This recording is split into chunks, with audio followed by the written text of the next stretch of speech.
증시 대담 시간입니다. 최근에 미국과 일본은 사상 최고치를 경신하고 있고 우리나라 코스피도 2,700 안착 흐름이 나타나고 있습니다. 이런 글로벌 증시 분위기에서 그동안 좀 소외되었던 중국 증시도 최근에 좀 바닥을 잡고 있는 모습입니다. 물론 지난주 금요일에는 좀 큰 폭의 좀 변동성을 보이긴 했습니다만 이번 주에 또 관심이 가는 이벤트가 있습니다. 보아오 포럼이 있는데요. 중국과 관련된 모멘텀 이분과 함께 다시 좀 챙겨보도록 하겠습니다. 홍록기 키움증권 글로벌 리서치 센터 애널리스트 나와 있습니다. 안녕하세요. 안녕하세요. 네. 중국이 올해 들어서 조금은 변화가 되는 것 같기도 하고 또 이러다 또 네. 또 둔화되는 거 아니냐 이런 생각이 드는데 일단 중국의 최근에 어떤 지표들을 좀 챙겨볼까요? 중국은 1, 2월이 같이 나오잖아요. 네. 그래서 이제 3월부터 중국의 경제 지표들이 연초 이후에 변화된 모습들을 보여주고 있는데 앞서서 조금 챙겨본 거는 소비 쪽은 뭐 추세적으로는 좀 내려오긴 하고 있지만 그래도 네. 좀 바닥을 잡는다. 오히려 이제 산업 생산 쪽이 좀 올라오고 있더라고요. 그래서 네. 최근에 중국의 경제 지표가 어떻게 흘러가고 있는지부터 좀 짚어주시겠어요? 지난주에 나온 지표는 네. 사실은 생산이랑 투자는 시장 컨센서스보다도 훨씬 좋은 모습들 좋았다. 보여왔었고, 소비 같은 경우에는 이제 컨센서스에 이제 부합하는 네. 조금 그런 모습들을 보여왔습니다. 음. 근데 이제 물론 장기 관점에서는 저는 생산 쪽에서도 분명히 이제 생산성 재고라든지 이런 부분들이 필요하다 생각은 하고 있는데 올해만 놓고 본다면은 사실은 이게 4년째 거의 지속되는 것 같습니다만은 그 수요가 공급 속도 자체를 따라가지 못하는 부분들도 지금 부담이 되고 있었기 때문에 어쨌든 연초에 이야기해 주신 대로 수요가 내려오고도 있었고 예. 그래서 수요 회복 자체에 관심을 가져야 된다라고 생각을 하고 있었는데 물론 컨센서스랑 이제 부합하는 결과로 이제 세 개 중에서 가장 안 나왔다라고 볼 수도 있는데 그래도 세부 지표를 보면은 오히려 좋았다라고 개인적으로 생각을 하고 있습니다. 그래요? 네. 그러니까 서비스 쪽보다도 볼륨이 큰 게 결국에 상품 소비인데 그렇죠. 상품 소비가 증가율 자체가 이제 다시 상승 전환하는 모습들로 보여왔던 부분들이 어쨌든 저는 가장 긍정적으로 평가를 하고 있고요.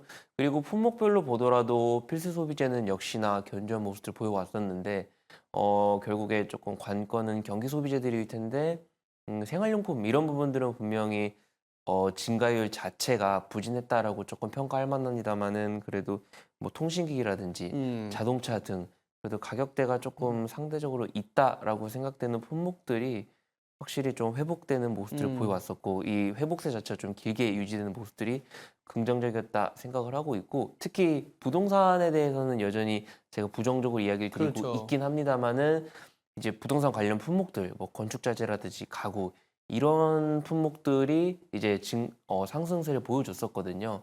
그래서 제가 얘기 드렸던 것처럼 뭐 그 분명히 소비 심리를 억제하고 있는 요인들이 있음에도 불구하고 네. 그 가게 체력 자체는 돌아오고 있다는 부분들이 세부 항목에서도 보여줬기 때문에 음. 긍정적이었다 생각을 하고 있고요. 그리고 수요의 또 다른 축인 투자를 마지막으로 얘기를 드리면은 예. 오히려 세부 항목만 보면은 그래도 소비보다는 좀 개선될 게 많이 보였습니다. 소비보다는 투자 쪽 좀 그러니까 괜찮다. 항상 아는 것처럼 그 양극화가 항상 보여왔었는데 이제 민간은 안 좋고 국영만 좋았고 인프라 좋았고 부동산 안 좋은 이런 패턴들이 계속 유지되고 있는데 부동산 부분은 여전히 안 좋을 것 같습니다. 다만 지금 제조업 중심으로 인프라 예. 투자가 계속 올라오고 있고 그리고 이게 마지막으로 민간 기업들이 투자를 같이 못 올라온다는 게 조금 부담이 되고 그렇죠. 있었었는데 예, 맞아요. 이게 어쨌든 정책적으로는 뭐 제조업 현대화하면서 이런 쪽으로 부스터를 넣을 게 자명하고 이게 분명히 지표로 반영이 된다면은 그러니까 즉 민간 기업들 투자들까지 올라가게 된다면은 이제 앞서 이야기했던 소비든 투자든 계속 좋은 쪽으로 가는 방향이 아니겠느냐라고 생각을 하고 있습니다. 뭐 소비도 그렇지만 최근에 민간 쪽에 투자가 조금 올라서야 된다라는 거는 중국의 성장률에 대한 개념 때문에 그런 것 같은데 네. 그러다 보니까 이 지난주에 사실 중국 인민은행의 결정이 있었는데 동결을 했잖아요. 기준금리 동결을 했고 근데 이제 조금 더 중국은 완화적인 정책이 필요하다라는 게 시장의 요구이고 조금 뭐랄까요 기대인 상황인데 지금 지급 준비율도 있고 기준금리 인하도 있습니다. 중국 같은 경우는 지급 준비율이 더 중요하잖아요. 이렇게 은행들이 중앙은행에 네. 예치하는 돈의 비율을 좀 낮춰주면 있는 돈 갖고 계속 이 투자를 할 수 있으니까. 지금 통화 정책에 대한 연구원이 보셨을 때 중국이 좀 어떤 상태로 더 기대할 수 있을까요? 뒤에 전략 부분 할 때도 이야기를 드리려고 네. 하고는 있는데 올해로 본다면은 중요한 거는 통화 정책보다는 분명히 재정 재정 정책일 정책이 더 중요하다? 거다라고 생각을 하고 있습니다. 근데 음, 다만 역시 통화 정책에 대해서도 관심이 많은 건 어쩔 수 없는 사실인데 그렇죠. 근데 어쨌든 저는 통화 정책의 여력 자체는 그러니까 지준율이든 아니면은 LPR과 같은 정책 금리든 분명히 인하의 여력은 있다라고 생각을 하고 있고요.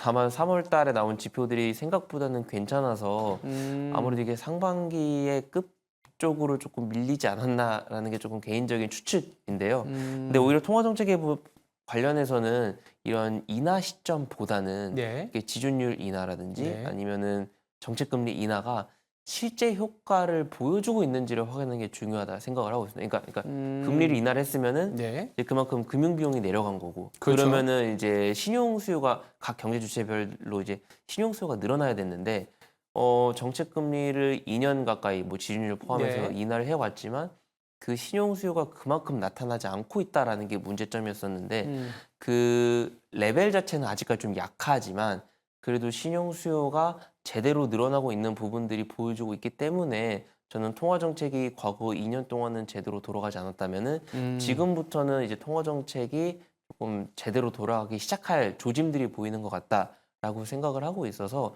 실제로 지금 연초 기준으로 신용 수요가 원래 센 계절성까지 있기 때문에 연초 지표로 지금 신용 수요가 완벽히 돌아왔다 이야기를 드리기는 어려운데 어쨌든 신용 수요가 드디어 돌아오고 있는 것 같고 이게 계속 현재 수준을 유지할 수 있는지 확인하는 게 중요할 것 같다라고 생각을 하고 있고요.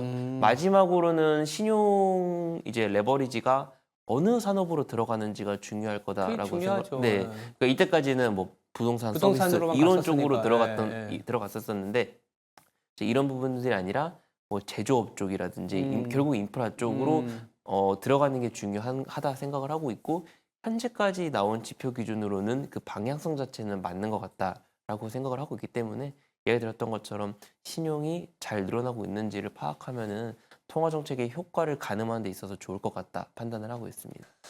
그러니까 중국 같은 경우에 지금 최근에 문제는 뭐냐 하면 부동산 쪽에 워낙 자금이 많이 들어가 있고 우리나라도 비슷한 상황이지만 이제 부동산 가격이나 부동산의 개발 업체들이 네, 워낙 쓰러질 수 있는 기업들이 많다 보니까 그쪽에 돈이 들어간다고 해서 성장이 안 나오는 네, 거다라는 거잖아요. 그래서 제조업체 아니면 신산업 이런 쪽으로 좀 자금이 들어가줘야 되고 이거와 함께 고용 소비까지 유발이 좀 돼야 되는데 네, 문제는 뭐냐면 그래 부동산이 아니라 제조업체로 가고 싶어 하는 건 맞다만 중국의 어떤 제조업 육성이나 신산업에 대한 투자를 사실 지금 미국을 비롯한 글로벌 이제 밸류체인에서 네, 좀 소외되거나 이제 네. 배제되거나 네. 사실 좀 중국 입장에서 자초한 게 좀 있죠. 그래서 과연 가능할까? 더불어서 공교롭게도 이번 주에 이 보아오 포럼이 열리지 않습니까? 네. 예.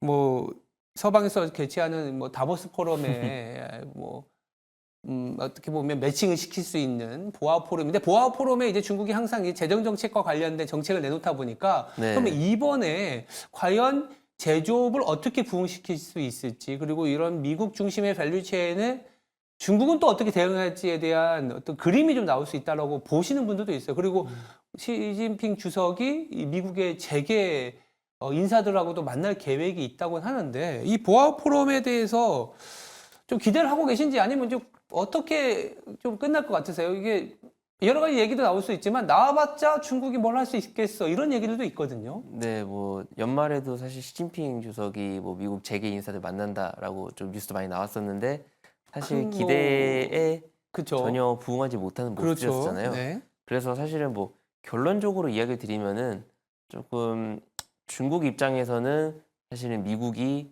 이제 글로벌 동맹을 이제 위시로 해서 이제 중국을 압박하고 있는 양상을 아시아라는 이름으로 돌파하기 위한 그런 내용들을 강조를 할 거다 생각은 하고 있는데 그 효과 자체가 크지는 않을 거다라고 생각을 하고 있습니다. 실제로 이번에도 뭐 글로벌 경제라든지 과학기술 혁신, 뭐 사회 발전, 국제 협력 딱 이런 제시한 키워드만 보더라도 조금 그런 쪽으로 방향을 하고는 있거든요. 근데 뭐 이제 글로벌 시장에서 아시아의 역할을 뭐 원론적으로 계속 강조를 할 거고 네. 특히 뭐 인도랑 더불어서 이제 중국의 그 이제 뭐 인구 대국이자 뭐 신흥 아시아 기준 내에서는 뭐 새로 올라온 개발동성을 인도와 엮어서 계속 이런 부분을 중요성을 강조할 것 같고 이런 부분들이 아시아 시장의 전체 이익으로 귀결될 수 있다라는 점을 조금 강조를 하면서 아무래도 미국의 이제 대중국 압박들을 조금 해소하기 위해서 노력하는 장이 되지 않을까 생각은 하고 있습니다만은 이게 사실은 뭐 실제적인 효과를 나올 수 있는 부분들은 거의 없을 거다라고 그렇죠. 생각을 하고 있고요. 오히려 개인적으로는 물론 연초에 대만 선거가 끝나고는 대만발 불확실성은 이제 많이 완화된 이게 잠재워진 상황인데 이번 이제 보아 포럼에 대만 측에서는 누가 참석을 할지 그리고 아, 여기서 어떤 발언들이 나올지가 대만 대표도 보아 포럼에 가나요? 네, 그래서 어. 개인적으로 그런 부분들은 조금 관심 가지고 있습니다. 아, 근데 대만과 관련해서는 중국은 절대 양보하지 않을 거라는 생각이 들고 하나의 중국을 또 지향하지 않습니까? 네, 최근에 근데 미국 대선에서도 당장은 그 하나의 중국에 대해서 손을 건드리는 부분은 아닌 것 네, 같은데 그렇죠. 네. 대만과 관련해서는 좀 정치적인 불확실성이 좀 오히려 더 커지는 건 아닌가라는 좀 우려도 좀 있습니다. 사실 그 부분은 현재 기준으로는 미국이랑 중국 분위기가 나쁜 편은 그건 아니잖아요. 아닌가요? 그러다 보니까 대만에서도 역시 그러니까 대만 선거 끝난 직후에도 음. 미국과 대만들의 반응 역시 하나의 중국에 대해서 크게 이제 위배되는 발언들이 별로 없었었고 그런 부분들이 지금 뭐 양완 관계든 미중 관계든 전부 다 조금 완화되어 있는 분위기를 그나마 완화되어 있는 분위기를 반영하고 있다 생각을 하고 있는데 다만 이게 연말에 미국 대선이 가까워지게 되면은 이 분위기는 언제든지 바뀔 수 있다라고 생각을 하고 있기 때문에 이런 부분들은 조금 하반기에 불확실성으로 염두를 해둘 필요는 아직까지 있다 생각을 하고 있습니다. 하반기 정도 가면 이제 대만과 중국의 양안 네. 관계가 미국 대선과 맞물리면서 좀 부각이 될 수도 있다. 네. 이렇게 좀 챙겨서 당장은 아니지만 네. 조금씩은 뉴스를 추적을 해야 되겠습니다. 그리고 이런 그 통화 정책과 재정 정책의 어떤 기반에서 우리가 기대하는 거는 뭐 중국이 돈을 푸는 것도 있지만 사실상 FDI라든지 포트폴리오 투자를 통해서 외국인이 좀 들어오고 네. 공장이라든지 생산성 있는 쪽에 자금을 좀 소위 말해서 대주면서 올라가는 게 일반적이잖아요. 그렇죠. 그런데 뉴스를 좀 보면 뭐 빠져나오고 있다. 뭐 중국에서 네. 빠져나와서 인도로 간다든지, 뭐 한국이 그 대상이 되기도 하고, 아니면 아예 본국인 미국으로 간다든지 이런 얘기들이 많습니다. 그래서 그런지 몰라도 중국이 최근에 외자 유치를 위해서 굉장히 규제를 좀 완화하겠다 이런 얘기들이 나옵니다. 근데 다들 이 말로만 그래. 실제적인 액션이라든지, 그래 요번 한 번은 완화시켜주겠지만 좀 시간이 지나면 또 언제 또 손바닥 뒤집듯이 네. 바뀔 수 있는 거 아니냐라는 우려가 중국에 있는 것 같거든요. 그래서 이런 부분들 최근에 연구원님도 보셨겠지만 규제 완화에 대한 얘기들이 나왔지 않습니까? 그거에 대한 평가하고 정말 실효성이 있을지에 대한 것도 좀 챙겨봐야 될 것 같아요. 네, 일단 전인대에서도 외자 이제 유치한 데 있어서 제한들을 전면 철폐하겠다라고 조금 발표를 했고 그래서 먼저 이야기해 주신 것처럼 그걸 실제적으로 행하는 여부도 저희가 확인을 하는 과정은 중요하다 생각을 하고는 있는데 근데 다만 이 실제 하더라도 그 효과에 대해서는 저는 크게 보지는 않고는 있습니다. 그러니까 어떤 뜻이냐면은 중국이 사실은 투자하기가 어려운 국가일 때 과거에 그때는 FDI가 뭐 사실은 급격히 늘어났던 게 중국의 잠재 성장률을 높았죠. 믿고 맞아요. 그 어려움에도 불구하고 이제 투자를 해왔던 거잖아요. 그쵸. 근데 내부적으로는 중국이 이제 뭐 구조적인 요인들, 뭐 생산성 하락, 뭐 인구 구조의 이제 뭐 노령화 등등 여러 이슈들로 이제 구조적인 요인에 의해서 잠재 성장률이 내려가고 있고 그리고 외부적으로 본다면은 미중 갈등처럼 이런 불확실성들이 그러니까 중국 내부적으로도 이제 성장 동력이 약해지고 있는데 대외 불확실성들까지 겹치면서 사실은 대내외적으로 중국 경제 성장 속도를 낮추는 그런 요인들이 계속 늘어나고 있기 때문에 그런 부분들 때문에 뭐 FDI가 오히려 줄어들고 있는 게 아닌가라고 생각을 하고 있기 때문에 이런 정책적인 뭐 규제 완화에도 불구하고 그리고 이게 실제로 행해진다고 하더라도 그 효과는 그래 과거처럼 강하진 않을 것 같다라고 생각은 하고 있습니다. 전반적인 톤을 이제 연구원님 얘기를 좀 들어보면 그러니까 중국에 대한 이 얘기를 하는 과정에서 뭐 그렇게 나빠지는 것 같지는 않은데 그렇다고 해서 막 단기에 확 그렇게 예전처럼 뭐 화끈한 느낌은 아닐 거다라는 톤을 좀 유지하시는 것 같아요. 그래서 네. 최근에 그 우리나라에 있는 그 세미나 많이 다니잖아요. 중국에 대한 그 시장 뷰는 좀 어떤 것 같습니까? 아, 뭐 한숨부터 나와지는. 아, 많이 빠져왔었고 네, 그리고 뭐 특히 너무, 올해 너무 같은 하락을 경우 했었죠. 네. 그리고 올해 같은 경우에는 뭐 같은 투자 기준으로 봤을 때 피어 그룹으로 분류될 수 있을 법한 뭐 인도라든지 그러니까요. 다른 아시아 국가들 뭐 조금 더 나아가서 일본까지 포함을 하더라도 올해 기준으로는 중국보다 이제 상대적인 매력이 크게 돋보이는 국가가 이제 뭐 작년에는 뭐 일본이랑 인도가 있었다면은 올해 기준으로는 그 상대적 매력도가 조금 격차가 줄어드는 것 같고 이제 인도, 일본 올랐고 이제 중국 워낙 내려갔기 때문에 그런 부분들 때문에 올해 중국이 뭐 급격한 하락은 없을 거다라고 생각을 하고 있는 부분들이 많고 저 역시도 뭐 올해 전인대 결과가 규모는 조금 실망스러웠지만 그 그 방향 성장률을 5%는 얘기했는데 네, 구체적인 뭐 방법이 없었죠. 네. 방법이나 뭐 실현 가능성에 대해서 네. 아무도 믿지는 않고 있거든요. 네. 그리고 그거를 이제 달성하기 위해서 음, 투입해야 될 정책들, 뭐 규모, 그러니까 정책의 규모나 강도를 결국에 볼 수 있는 건 뭐 재정 정책이나 통화 정책이 될 거고 이제 방향성은 세부 육성 산업들이 될 것 같은데 음, 이제 뭐 재정 정책 규모도 광의 기준으로는 분명히 강력하게 설정을 한 건 맞지만 네, 그 달성 여부에 대해서 전 아직까지 좀 물음표가 있다라고 생각을 하고 있고 네, 다만 그래도 불구하고 방향성은 맞다 생각은 음, 하고 있거든요. 음, 그래서 이 전인대 결과가 조금 뭐 반쪽짜리 성공이다라고 볼 수 있을 것 같은데 그럼에도 불구하고 어쨌든 워낙 중국 지수 레벨이 낮았었기 때문에 지금 기준에서 뭐 중국 증시로 그 자금이 들어오는 음, 흐름들이 그 음, 속도가 늦춰질지언정 그 방향성이 바뀔 것 같다고 생각은 안 하고 있어요. 그러니까 절대적인 매력, 그러니까 중국 내부의 매력들을 보더라도 작년 초에는 사실 갖고 있는 펀더멘탈 대비는 기대가 너무 높았기 때문에 그랬죠. 작년에 제가 그랬죠. 그때 당시는 뷰가 조금 많이 나쁜 편이었지만 음, 지금은 갖고 있는 펀더멘탈 대비 기대감들이 많이 내려온 부분들이 있다 보니까 아, 그런 부분들도 부담이 덜 된다라고 볼 수 있고 그리고 아까 처음에 얘기 드렸던 것처럼 상대적인 매력도로 보더라도 중국 네, 제외한 투자처들이 이제 그 매력 격차가 조금 줄어든 것 같다라고 생각을 하고 있어서 그래서 올해 중국은 분명히 반등은 할 것 같다라는 생각을 음, 하고 있는데 다만 이야기해 주신 것처럼 중국이 사실은 정책적인 방향성이 이제 이제 한 번에 돌아서면서 네, 사실 투자자들에게 조금 혼란을 준 적이 그렇죠. 많았었잖아요. 예. 그래서 이 정책의 코멘트들이 실제로 반영되는지, 그러니까 경제 지표로 반영될 수 있는지, 뭐 네, 예를 들면 아까 처음에 이야기 들은 것처럼 소비가 계속 꾸준히 늘어날 수 있어야 되고, 뭐 음, 투자 기준을 본다면은 뭐 제조업 쪽이나 민간 기업들 투자가 늘어나는 음. 부분들이 확인이 되어야지만 이게 중국 증시가 추세적인 반등으로 갈 수 있지 않나라고 조금 생각을 하고 있습니다. 음.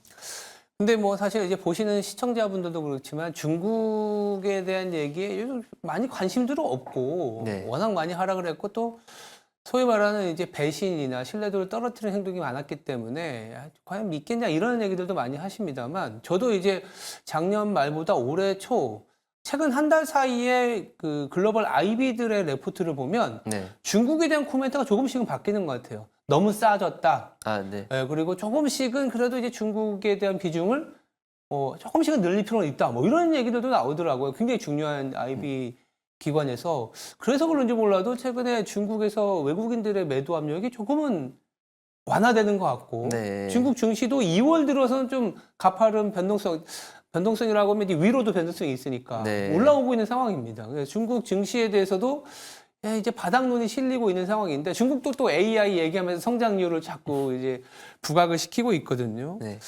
중국 증시 그리고 AI에 대한 얘기도 중국 내에서 얼마나 부각이 되고 있는지 과연 정말 이게 중국 증시를 좀 이렇게 소위 말해서 바닥을 탈피하게 만들 수 있는 요인인지 그렇게 볼 수 있을까요? 그래도 현재 상반기 기준으로 본다면은 분명히 의미 있는 정책 모멘텀 중 하나는 맞을 아, 그래요? 거다라고 생각은 하고 있습니다. 그러니까 뭐 대내외적으로도 중국 AI 중요성에 대해서 다시 그 언급들이 늘어나고 있거든요. 그러니까 맞아요. 이제 해외 기업들도 중국에 뭐 진출하기 위해서 뭐 네. 그러니까 중국 사이버 규제 때문이라도 중국 AI를 이제 탑재해야 된다. 뭐 이런 뉴스도 나오고 있고 뭐 제일 중요한 건 중국 내부적인 움직임인 건데 사실은 뭐 한 5년 전만 코로나 이전만 하더라도 중국 AI에 대한 관심이 조금 많았었는데 중국 당국 자체적으로도 맞아요.